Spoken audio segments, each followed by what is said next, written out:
Huh? What are you doing in my swamp? Hello everybody, this is Ogre and I'm going to be doing my review for the 2019 movie Jojo Rabbit.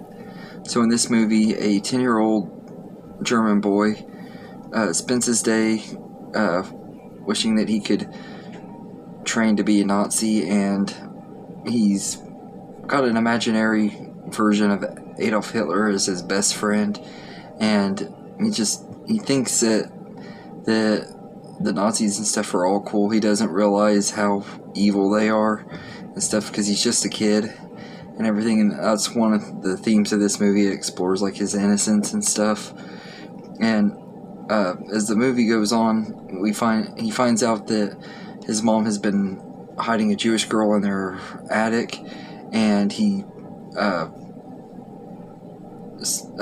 forms this friendship with this girl, and it changes his whole views on life and everything, and it changes his life altogether with things that happen in this movie. I'm not going to talk too much about certain things that happen here because I don't want to spoil it for people who haven't seen it. I have a friend that hasn't seen it yet that I'm pushing to get to watch it, so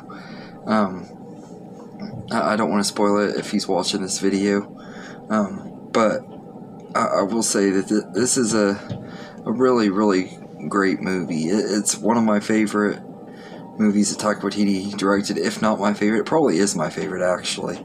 But it's just got a really good story, and it has some great performances in here, especially Roman Griffin Davis, who plays Jojo.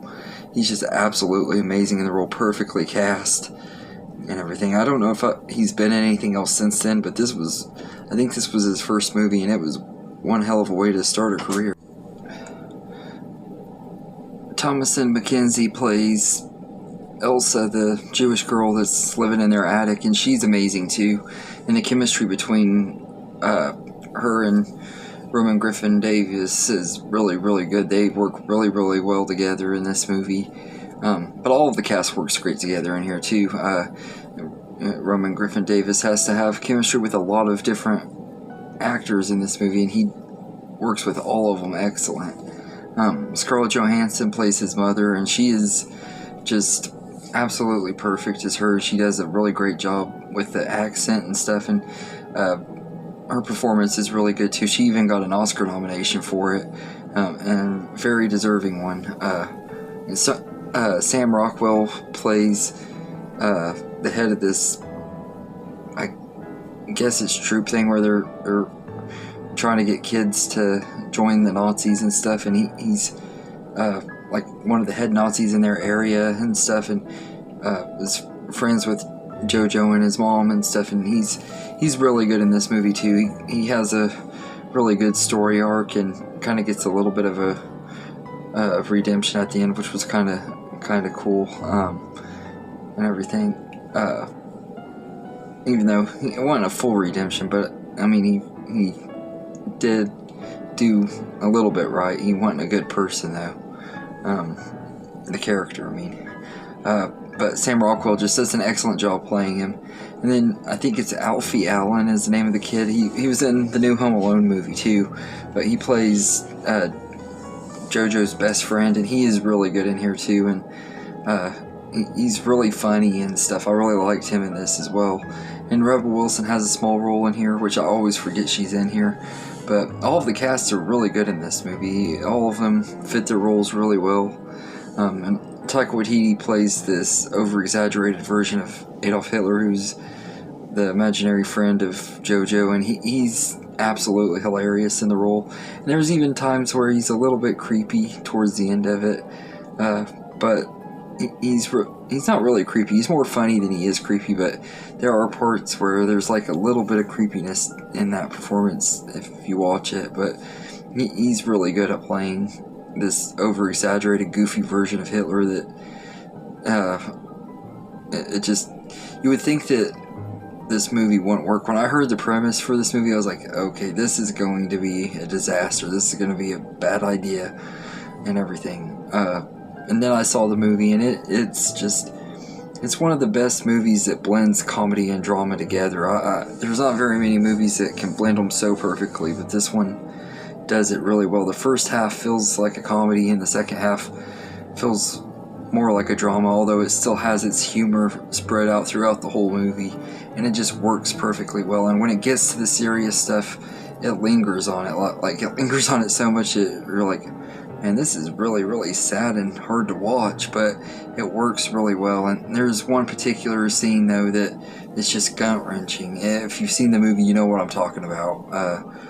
And it's very, very sad to watch this one particular scene with in the movie. But like I said, I can't run it, but it's a very sad scene. But it's just very smartly written. It's one of the smartestly written comedy dramas I've seen before. It's just really well done, and Taika Waititi's directing and writing is excellent as always. He does such a great job and stuff, and with this being a bigger budget movie and everything, it looks really great too. It has amazing cinematography and a really good story, and it just really, really well done. So I don't really have anything negative to say about this movie. I just think it's a really great movie, and it's one that I kind of slept on back in 2019. I watched it when it first came out, and for some reason I didn't enjoy it a lot. I don't know why. Maybe it was because I think when I watched it I was working at Burger King, and that could have been what it was. I didn't enjoy a lot of movies when I worked at Burger King that I've rewatched in recent years and have started enjoying a lot more, and that was just because working at Burger King was a really bad time in my life, so that could be it. But I really enjoyed it a lot this time, and I feel like I missed part of it when I watched it the first time too, because there were parts in here that I didn't remember, and it could have been that I fell asleep because, like I said, when I worked at Burger King I was tired a lot when I wasn't working and didn't get to enjoy stuff as much as I used to, because I was always stressed out and everything. So that could be why I didn't enjoy it as much this time, or maybe I got distracted and something just messed it up the first time I watched it. But this time it was a really, really great movie, and it's so good that I could even say that it'd probably be somewhere in my top 10 favorite movies of that year. Now I'd probably change my ranking and stuff just to add it in there, maybe even in the top 5, because it was a really great movie and everything. 2019 was one of the best years for movies, and the last really great one for movies, and the 2020s haven't hit that yet. I don't know if they are going to be able to, but we'll see. But yeah, all in all, I think Jojo Rabbit is an amazing movie, and it has a great cast, and like I said, the directing and writing especially the writing, it has some of the best writing for a comedy drama, and it mixes the dark comedy with the satire and the drama, and it works perfectly, and it's a great movie. So I'd say I'd give it a 10 out of 10, and definitely would recommend it if you haven't seen it. So anyway, let me know in the comments what you think of Jojo Rabbit, and I hope you enjoyed this video, and have a good day, everybody.